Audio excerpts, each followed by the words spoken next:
بالسوس. والشرق الأوسط إبان الحرب العالمية وتأثيرها على المساوي مع ضرب الجيوش والحملات الروسية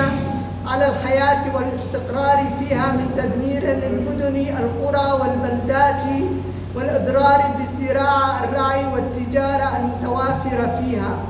والتأثير على البنى الاجتماعية السائدة حيث أسهم تقاسم كردستان بين أكثر من قوة إلى استفحال العداء واصطناع الخلافات والمشاكل بين القبائل.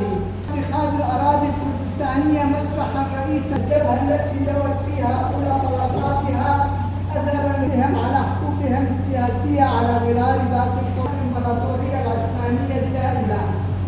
هذا بالإضافة إلى أطماع من جهتها أثرت ثورة أكتوبر البلشفية سعيها إلى ما وراء الجمهورية التركية المتشكلة حديثا لتطبيق اتفاقية سيبر الإسلامية في فترات تاريخية متقطعة بدءا من القرن التاسع الميلادي حينما ساد فيها حكم الأمراء الكرد. هذه تذكر ثم حديثا إعلان القاضي يتوسطه قصف شمس بأشعته 21 لم يكتب لهذه الجمهورية البقاء الجيش الشاهنشاهي وتم اعتقال أركان تسلم وآثر اللجوء إلى الاتحاد السوفيتي فيما تكللت هذه المسيرة من تجارب كيان قومي كردي سياسي مستقل وسائل سردي روكا كرد سوري السياسي بري وينا تشكي مقالة الظروف محيط نشأة دولة سوري جوا كردا خدود الدولة الحديثة أب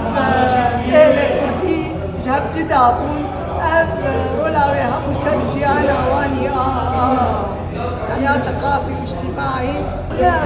منظمات هيك تشيبون الكردستان السوري تسبيك خويبون دورا جواتا خورتم كردا خويبون تشاوا رولاوي هبو چاندا كردي بلا كردستان السوري تشاوا بارتي هات دامزر عندنا شقاقاتك تشيبون بالسوس.